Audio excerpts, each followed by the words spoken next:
नमस्ते दोस्तों, स्वागत है आपका इनसाइडर निवेश चैनल पर। दोस्तों, आज हम बात करने वाले हैं कोल इंडिया की, क्योंकि आज इसी सरकारी स्टॉक ने वो मुंह दिखाया जो पीएसयू स्पेस में रोज रोज नहीं दिखता। जहां ये शेयर पिछले कई महीनों से बस धीरे धीरे चल रहा था, आज वही शेयर अचानक करीब 7% की तेजी देखने को मिली है। ये तेजी इसलिए खास है क्योंकि सितंबर 2023 के बाद पहली बार कोल इंडिया में इतनी बड़ी सिंगल डे रैली आई है और स्टॉक अपने नए 52 वीक हाई पर पहुंच चुका है।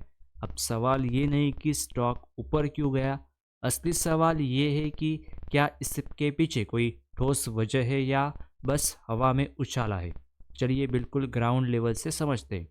लेकिन दोस्तों, अगर आप चैनल पर नए हैं तो चैनल को सब्सक्राइब, वीडियो को लाइक और अपने दोस्तों के साथ शेयर करें ताकि यह जानकारी ज़्यादा से ज़्यादा लोगों तक पहुंच सके। तो चलिए शुरू करते हैं। सबसे पहले बात करते हैं उस प्रॉब्लम की जो सालों से कोल इंडिया के बिजनेस में छुपी हुई थी, लेकिन खुलकर कोई बोल नहीं रहा था। पहले कोल इंडिया का ऑक्शन सिस्टम ऐसा था जहां ट्रांसपेरेंसी पूरी नहीं थी। फॉरेन बायर्स अगर कोल खरीदना भी चाहते थे तो उन्हें किसी इंडियन ट्रेडर के थ्रू आना पड़ता था। इसका सीधा मतलब ये था कि बायर और कंपनी के बीच में एक दलाल बैठा हुआ था।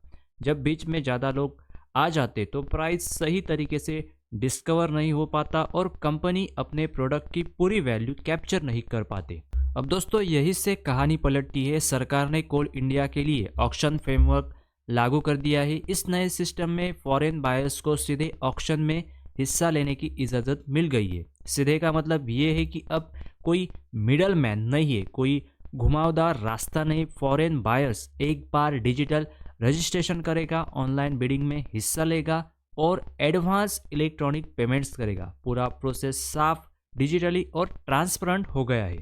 और सबसे अहम बात यह है कि अब भारत, बांग्लादेश, भूटान और नेपाल जैसे पड़ोसी देशों को डायरेक्ट कोल एक्सपोर्ट करेगा। यानी कोल इंडिया की डिमांड सिर्फ डोमेस्टिक मार्केट तक सीमित नहीं रही, बल्कि बाहर के बायर्स भी अब सीधे कंपटीशन में आ गए हैं।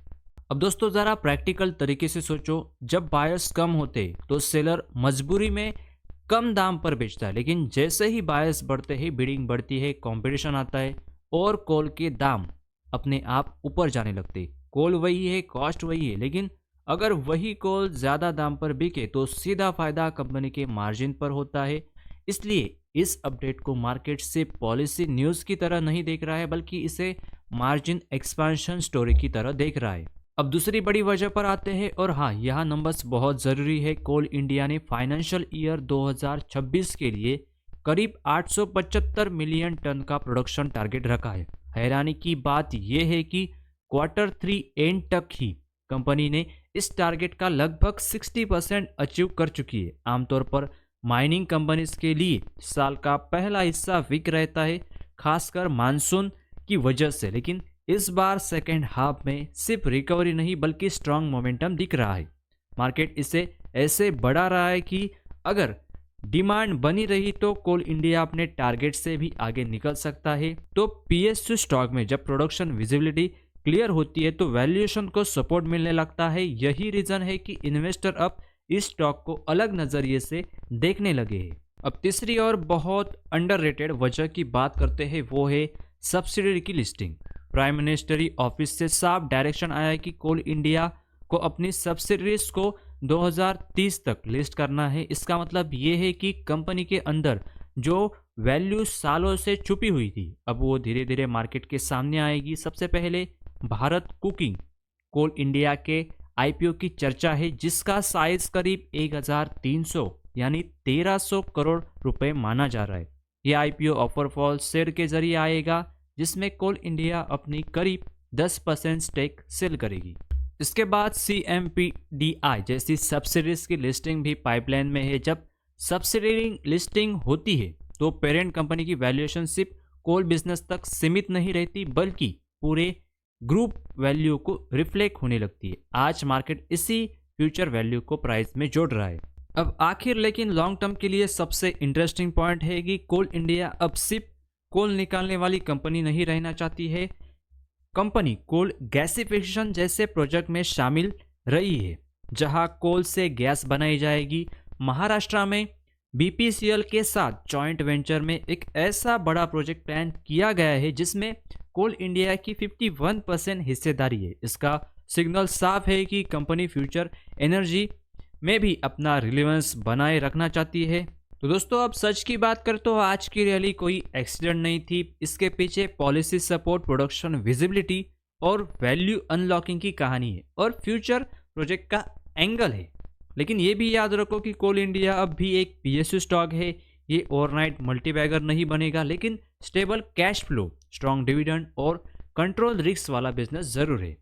इसलिए शॉर्ट टर्म में मोमेंटम ट्रेडर्स के लिए मौका है और लॉन्ग टर्म इन्वेस्टर के लिए एक डिसिप्लिन एलोकेशन वाला स्टॉक है, बिना भावनाओं के और बिना हाइप के। सीधे शब्दों में कहे तो कोल इंडिया की आज की तेजी सिर्फ एक दिन की कहानी नहीं, ये उस बदलाव का रिजल्ट है जो धीरे धीरे कंपनी के बिजनेस मॉडल के अंदर हो रहा है। बाकी मार्केट भगवान नहीं, यहाँ डिसिप्लिन से अपना गेम चलता है। तो दोस्तों, ये थी आज की अपडेट। लेकिन दोस्तों, एक डिस्क्लेमर देना चाहता हूँ, ये वीडियो सिर्फ एजुकेशन पर्पस के लिए बनाई गई है। ये कोई बाय या सेल रिकमेंडेशन नहीं है।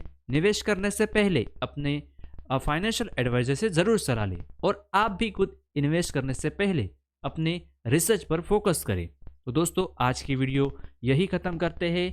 तो दोस्तों, आई होप आपको ये वीडियो कुछ इन्फॉर्मेटिव, वैल्यूएबल लगी तो चैनल को सब्सक्राइब, वीडियो को लाइक और अपने दोस्तों के साथ शेयर करें ताकि यह जानकारी ज़्यादा से ज़्यादा लोगों तक पहुंच सके। तो मिलते हैं किसी नेक्स्ट अपडेट के साथ, तब तक के लिए धन्यवाद।